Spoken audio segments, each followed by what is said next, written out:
देखिए, कई लोग पूछ रहे हैं सारफेसी का 13/2 का नोटिस आ जाता है तो कितने दिन का टाइम बचा है आपके पास। देखिए, अगर सारफेसी 13/2 का नोटिस आ गया ना तो 60 डेज़ का टाइम उससे मिल जाता है। मतलब समझ लो कि 60 दिन के बाद आपको 13/4 का नोटिस आएगा। अब 13/4 का नोटिस के बाद 30 डेज़ का टाइम और रहता है, ठीक है। फिर CMM परमिशन पॉसिबल है, सॉरी CGM का परमिशन या DM का परमिशन प्रॉपर्टी का फिजिकल पोजीशन लेने के लिए। ये सब मिलाते मिलाते फिर ऑक्शंस की बात आ गई। अगर ऑक्शन होती है तो मतलब समझो 6 से 7 महीने के भीतर भीतर जो है उस प्रॉपर्टी की ऑक्शन हो सकती है।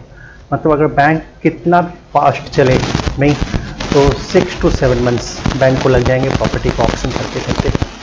तो आपके लिए अच्छा ये है कि 6 to 7 मंथ का टाइम आपके पास है। आप किसी भी वक्त अपनी प्रॉपर्टी को रिडीम कर सकते हैं। आप पैसा अरेंज कीजिए, OTS कीजिए और प्रॉपर्टी को रिडीम कीजिए।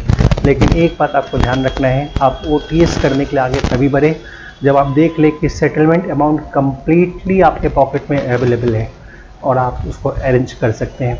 अदरवाइज आपने पार्ट ऑफ द पेमेंट किया और उसके बाद आप पेमेंट नहीं कर पा रहे हैं तो वैसे सर्कमस्टेंस में जो पेमेंट किया वो पैसे भी चले गए और उसके बाद जो है बैंक OTS कैंसिल करेगी, फिर से पुराने डेट पे आ जाएगी। जो डिस्काउंट दिया था OTS में वो सारा वेव हो जाएगा और फिर से पुराने अमाउंट पे बैंक पहुंच जाएगी। इससे आपको बहुत ही नुकसान हो जाएगा। तो आप बड़े आराम से जब सरफेसी का नोटिस आती है तो आप पहले तो ये देखिए कि बैंक की कहीं गलती है या नहीं है, क्या बैंक ने प्रोसीजर्स को प्रॉपरली फुलफिल किया है या NPA आपका जो उनका जो अकाउंट है क्या वाकई NPA हुआ है।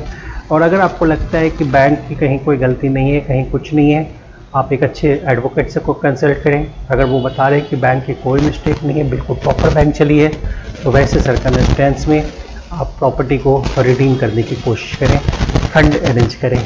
एक ऑप्शन आपके पास और है, इस 6-7 महीने के दरमियान आप किसी बायर से एग्रीमेंट टू सेल कर सकते हैं।